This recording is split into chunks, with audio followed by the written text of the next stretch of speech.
ناظرین، اس وقت میں مسجد کلاں بخارا شہر میں موجود ہوں۔ یہ مسجد کلاں سب سے بڑی مسجد اور اس کے سامنے مدرسہ کلاں سب سے بڑا مدرسہ۔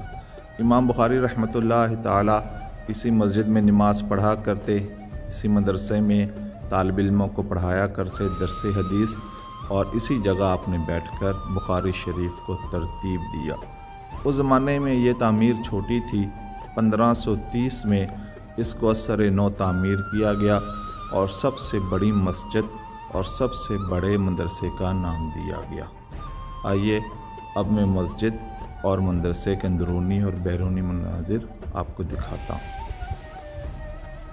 امام بخاری رحمۃ اللہ علیہ کے جامعہ کے سامنے آپ رحمۃ اللہ علیہ کی مسجد ہے، اور یہ مسجد کا مینار ہے جو کم و بیش 500 فٹ کی بلندی تک ہے اور مسلمانوں کی عظمت کا لوگوں کو بتاتا ہے۔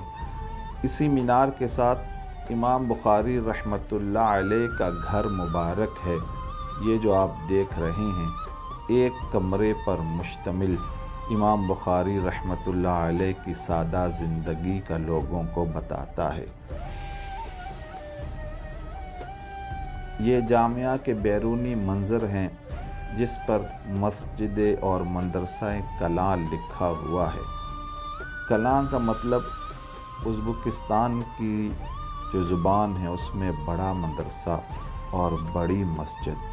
یاد رکھیے گا، یہ مسجد اور یہ مدرسہ ازبکستان ملک کا سب سے بڑا مدرسہ اور سب سے بڑی مسجد ہے جو دیکھنے کے لائق ہے۔ ہزاروں مسلمان دور دراز کا سفر کر کے اس مسجد اور مدرسہ کو دیکھنے آتے ہیں۔ یہ بہت ہی بلند و بالا یہ مدرسہ ہے۔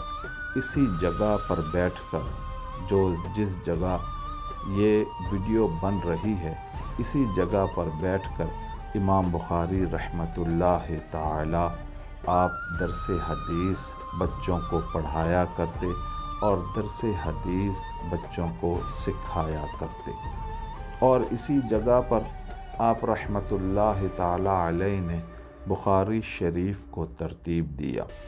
یہ بخارا شہر ہے۔ امام بخاری رحمۃ اللہ تعالی آپ کا اسم گرامی محمد بن اسماعیل ہے۔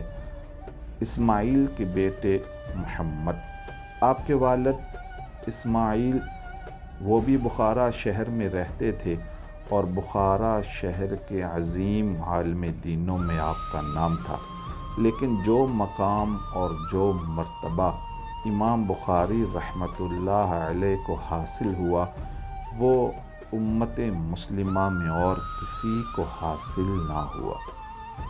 حدیث مبارکہ کی ترتیب اور صحیح احادیث مبارکہ کو اکٹھا کرنا، اور اتنی دور سے یہاں سے مدینہ کم و بیش 5000 کلومیٹر کے قریب ہے، اور یہاں سے بار بار عرب کی طرف سفر کرنا اور احادیث مبارکہ کو اکٹھا کرنا امام بخاری رحمۃ اللہ علیہ جیسے عظیم محدث کا ہی کام تھا۔ امام بخاری اسی عظیم جگہ جو آپ کو نظر آ رہی ہے یہاں پر بیٹھ کر پڑھایا کرتے، طالب علموں کو دین کے نور سے منور کیا کرتے۔ یہ وہ جامعہ آپ کو نظر آ رہا ہے، یہ چھوٹے چھوٹے کمرے جو طالب علموں کے رہنے کے لیے بنائے گئے تھے، اس میں طالب علم رہا کرتے اور درس حدیث پڑھا کرتے۔ امام بخاری رحمۃ اللہ علیہ کے دور میں یہ جامعہ چھوٹا تھا، اس کی تعمیر چھوٹی تھی۔ 1530 عیسوی میں پھر اس کو اثر نو تعمیر کیا گیا اور بلند و بالا اتنا بلند بنایا گیا کہ ازبکستان میں اس سے بڑی نہ مسجد ہے اور نہ ہی اس سے بڑا کوئی مدرسہ ہے۔ آج بھی اسی مدرسہ میں ہزاروں طالب علم پڑھتے ہیں، اور اس مسجد میں ہزاروں کی تعداد میں نمازی نماز پڑھتے ہیں۔ یہ مسجد کی طرف جانے والا راستہ ہے۔ اب دیکھیے مسجد کے چھوٹے چھوٹے محراب جو اس دور میں بنائے گئے، خوبصورتی کے ساتھ بہت ہی پیاری مسجد بنائی گئی۔ یہ جدید تعمیر بھی آج سے 500 سال پہلے کی ہے، جو مسلمانوں کی عظمت کا لوگوں کو بتاتی ہے۔ یہ مسجد کا بہت بڑا صحن ہے، اور یہ جو درخت آپ کو نظر آ رہا ہے اس کے بارے میں مشہور ہے کہ امام بخاری رحمۃ اللہ علیہ کے دور کا یہ درخت ہے۔ اب کیونکہ سردیوں کا موسم تھا اور اس پر پتے وغیرہ یا سبزہ نہیں تھا، لیکن بتانے والے بتاتے ہیں کہ بہار کے موسم اور گرمیوں کے موسم میں یہ ہرا بھرا ہو جاتا ہے۔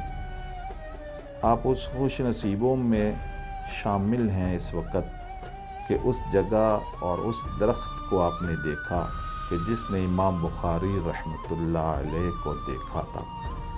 یہ مسجد کا محراب ہے۔ اسی محراب میں امام بخاری رحمۃ اللہ تعالی امامت کروایا کرتے، نماز پڑھایا کرتے، اور جمعہ کی نماز بھی اسی مسجد میں پڑھایا کرتے۔ یہ جو منبر آپ کو نظر آ رہا ہے یہ بھی اسی دور کا ہے، اور اسی منبر پر ہی بیٹھ کر امام بخاری رحمۃ اللہ علیہ جمعے کی نماز پڑھایا کرتے۔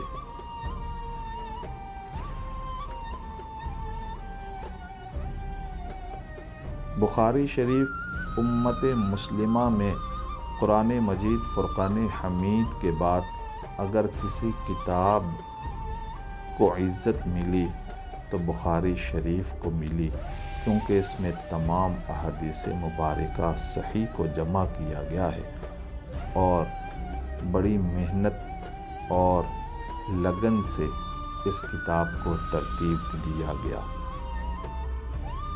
یہ مسجد کا خوبصورت منظر اس وقت آپ دیکھ رہے ہیں۔ اللہ تبارک و تعالی سے دعا ہے کہ اللہ زندگی میں ایک بار اس مقدس مسجد اور مدرسہ کی زیارت نصیب فرمائے۔